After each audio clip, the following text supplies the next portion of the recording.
I knew he wasn't getting better. I was afraid to go back to sleep. What could possibly be wrong with him? Did you not hear me? Are you trying to kill me? My whole world just crashed. Next, 3 medical mysteries that defied the experts. The Salems thought their son had a bad sinus infection until he wound up in the hospital, fighting for his life. It was our son that we had lived with for 2 years, and all of a sudden, we might not have him for a third. Charmin was a size 2 Southern California beauty until her body began to undergo a terrifying metamorphosis. It's very humiliating to have to be in maternity clothes when you had been a size 2. And Harley Howard's doctors thought he had a heart problem. They never imagined what was really going on. And I told my wife, I am just resolved to die because there's nothing I can do. When illness strikes, we look to doctors to give us answers. But what if they can't? For these unlucky patients, diagnosis is a mystery.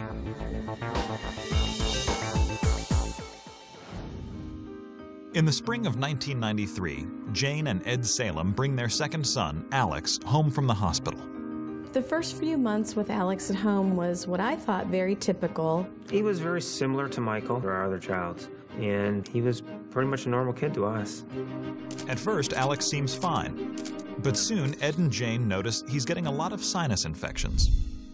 When Alex had the sinus infections, he was very lethargic, kind of slunky almost. He just kind of laid there. He would look droopy, his eyes were droopy, and then he would have a funny sort of breathing that was just kind of a noisy breathing. As the months pass, Alex's sinus infections and strange breathing become more frequent. I would say every couple of months we were back at the pediatrician with the breathing. The pediatrician puts Alex on a long-term, low-dose antibiotic to fight his infections, and he seems to respond well. It did keep the sinus infections fewer and farther between, but it never eliminated them. By 18 months, Michael, Alex's older brother, had been walking. But Alex is now the same age, and he isn't. Jane starts to get worried. I did express the concerns that I had to the pediatrician, and his concern was that perhaps his ligaments weren't as tight as they should be, but it wasn't something that was unusual, and that by the time he was a teenager, he would be more in the normal range of things. At the time, I was starting to get slightly concerned, but I was taking the doctor's word that, he will grow. Less than 2 months after the visit, Alex starts walking. The Salems breathe a sigh of relief until they notice how he's walking.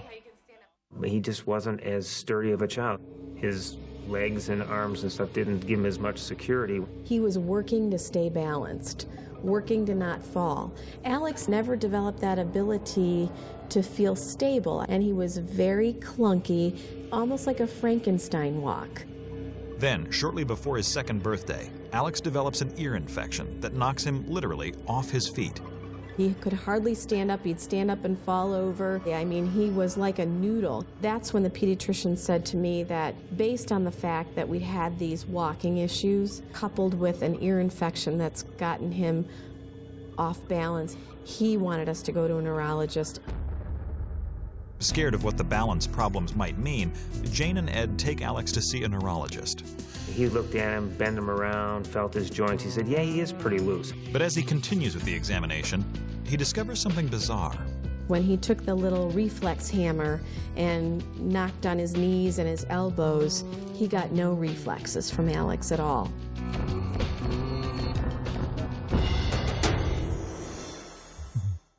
The neurologist performs a test called an electromyogram to see if the electrical impulses in Alex's muscles are working properly by stimulating them with a low electrical current. He had electrodes or something hooked up to him. It was electric shocks, little zaps into his skin.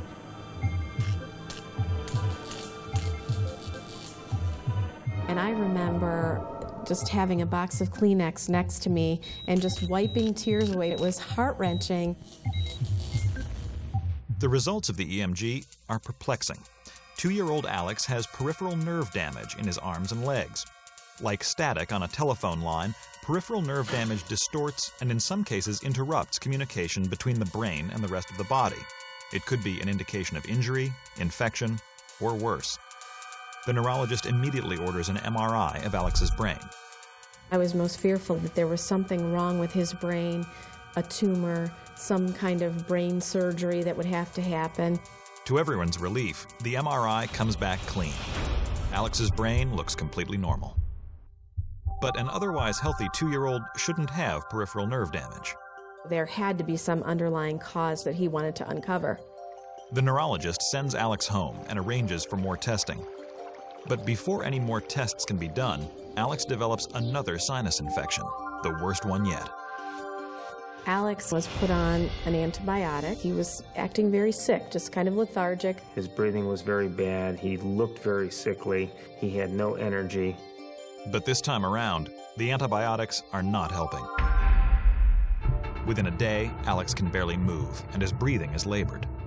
His breathing was horrible. I was really, really frightened. I felt like he could stop breathing any moment.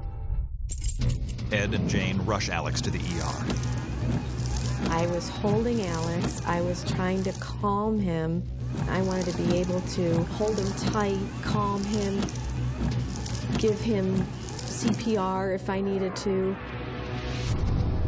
He clearly didn't have much energy. He was sleeping and difficult to arouse. When you did tests on him, for instance, to check the reflexes, his legs didn't move. We noted he was breathing quickly.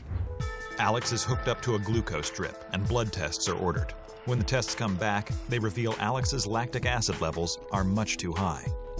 Lactic acid is an alternate energy source created by the metabolism in times of extreme exertion. Athletes experience high levels after competition, and it's the chemical that makes muscles ache after exercise. The body can run on lactic acid for short intervals, but over an extended period of time, the lack of a proper energy source can be disastrous to the brain. We don't know why he has the excess acid in his body. The longer that excess acid is there, the more concerned we are that it's going to lead to damage. Basically, from the time he came in, we're racing against time. 2-year-old Alex Salem is fighting for his life.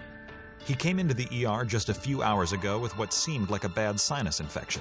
But now doctors have discovered that the lactic acid in his body is at toxic levels, and they need to figure out why fast. He was breathing deep and short. Things were getting really bad for Alex. If his body keeps building up this lactic acid, this is not going to be good for the brain. One possible cause for Alex's high lactic acid is lack of oxygen. If oxygen doesn't go to your tissue, the tissue says, I need more energy, and the way it makes more energy is it takes sugar and converts it into lactic acid. Alex is transferred to the pediatric intensive care unit. He is intubated and hooked up to a respirator so the doctors can regulate his oxygen intake.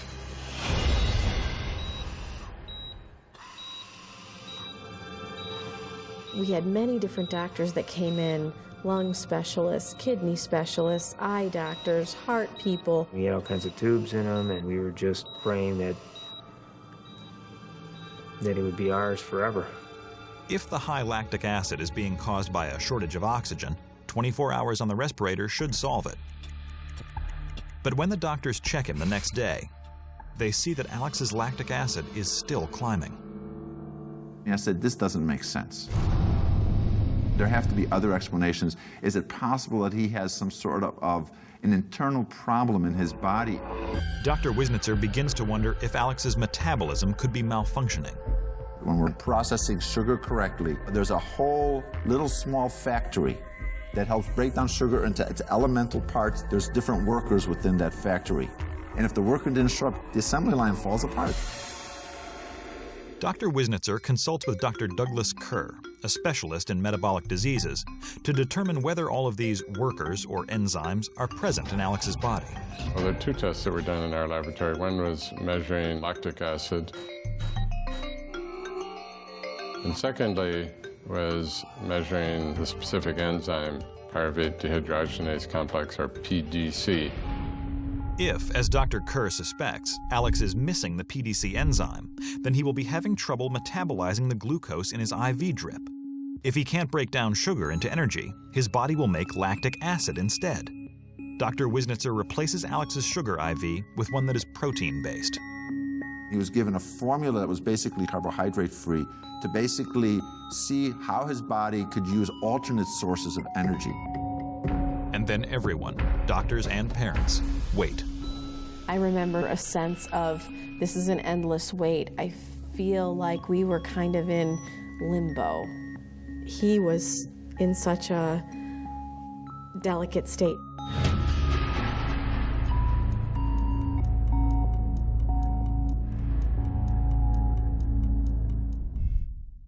Finally, the results of Dr. Kerr's tests are back.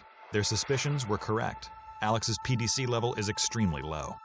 So in deficiency of this enzyme, lactic acid accumulates in the blood, so that impairs particularly the nervous system. And when doctors check Alex's lactic acid levels hours after going on the carbohydrate-free drip, they see that they have dropped dramatically.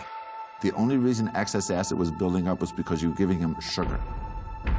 You stop giving him sugar, you don't build up excess acid. Dr. Kerr and Dr. Wisnitzer are now confident that they know exactly what's been causing all of Alex's problems. So we went into a room with, it was kind of a conference room with about 10 to 12, 15 doctors. I couldn't tell you how many. I started to take notes when we first started speaking with them, and then I stopped because I couldn't keep up. Alex has a rare genetic disorder called Pyruvate Dehydrogenase complex deficiency. Alex's PDC enzyme is inactive. Without this enzyme, his body cannot break down carbohydrates correctly.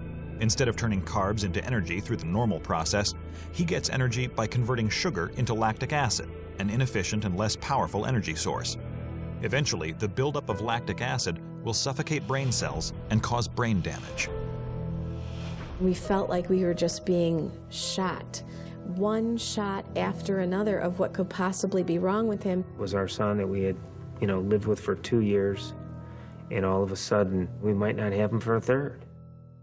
Alex Salem has just been diagnosed with a rare enzyme deficiency that makes his body unable to process sugar and carbohydrates correctly. It is this metabolic disorder, called PDC deficiency, that has been causing his strange symptoms all along. The nerve damage from the PDC deficiency was making his muscles a bit weaker, and because the muscles were a bit weaker, it made his joints a bit looser. Just like Alex's lethargy and wobbliness was caused by his enzyme deficiency, so was his heavy breathing during the sinus infections. The sinus infection was just a trigger. It basically upset the precarious balance in his body of how energy was being utilized, and shifted it over to a situation where he built up a lot of excess lactic acid. And if there's too much acid in your blood, you breathe quickly in order to try to lessen the effects of that acid. The doctors tell the Salems that there isn't much known about treating this extremely rare disease. Only a few hundred cases have been reported worldwide. But they do know that it has no cure. They did not give us a prognosis because the children that are affected with this disease really don't live as long in general as Alex had already. I remember us both crying and just holding each other and crying. But Dr. Kerr is one of the foremost specialists in the field, and he comes up with a novel treatment plan for Alex. He puts the 2-year-old on a complete ketogenic diet. Ketogenic diet is a special diet that limits the amount of carbohydrate or sugar that you take in on a daily basis and increases the amount of fat that you get, because you can make energy from protein, you can make energy from fats. Alex is put on a carbohydrate-free soy-based formula, supplemented with oils for extra fat. It's very similar to a baby formula, like you would, feed a baby out of a bottle. It has all of the nutrients and the calories. After less than a week of being on his new diet, Alex goes home. He gained strength quickly.